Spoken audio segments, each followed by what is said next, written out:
Our next speaker comes to us after having some wonderful accomplishments as well, which she will tell you about. DianeCovert.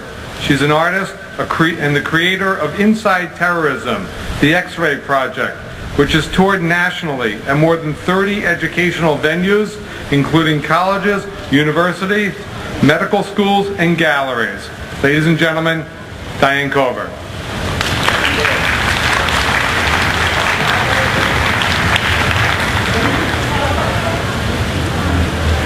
I'd like to thank Vision and especially Karen Weinstein for all of your support of the X-Ray Project through thick and through thin, no matter what. I think that you are the best friends that Israel could ever have anywhere in the world. Thank you. The X-Ray Project is an installation of X-rays and CT scans of survivors of terror attacks in Jerusalem. These images come from the two largest hospitals in Jerusalem, that is Shaare Zedek Medical Center and Hadassah Ein Kerem. They are documents of the effects of terrorism on a civilian population. These are pure documents of terrorism because they were originally created to help the victims of these events, and they were later brought by me to the American college and university campuses to help all of us to understand what terrorism means. In other words, there is no political foundation to these images. They were created to save lives. The people of the X-Ray Project represent all of us. They are Jews, Christians, Muslims, Hindus, Buddhists, atheists. They are Israelis, and they are visitors from around the globe. They are all ages and all ethnicities. Radiographs don't record any of that information, and it doesn't matter. The images in the X-Ray Project record what we as human beings share with each other. The X-Ray Project stands for all victims of terrorism worldwide.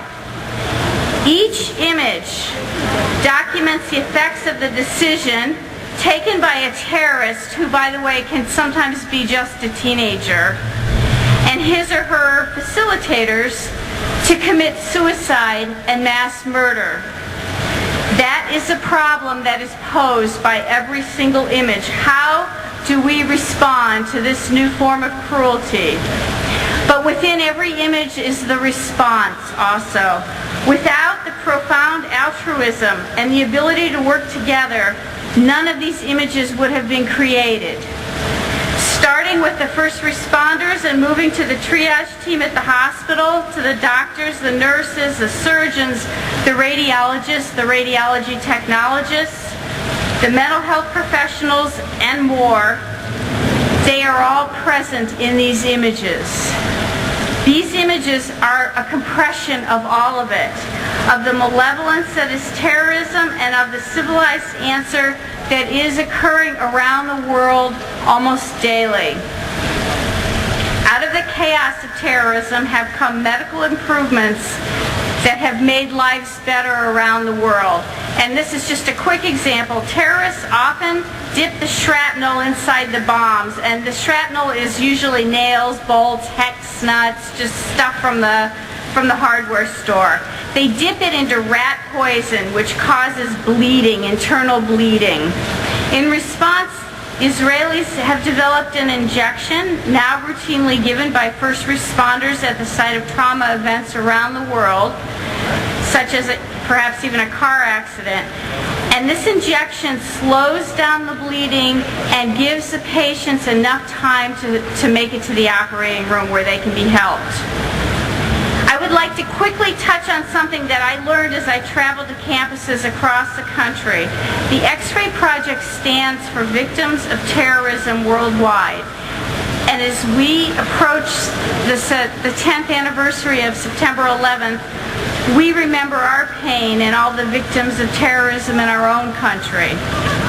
But believe it or not, I ran across a certain amount of what can only be described as anti-Semitism from time to time on the campuses. Along with it, I naturally came across young Jewish students who are oppressed and confused about their own identities. I've I've decided to work on a larger project that has to do with anti-Semitism. Just as we need to preserve the history of terrorism, I would like to demonstrate and preserve the history of anti-Semitism in a visual form. This is too important to be hijacked for political purposes or erased from history altogether.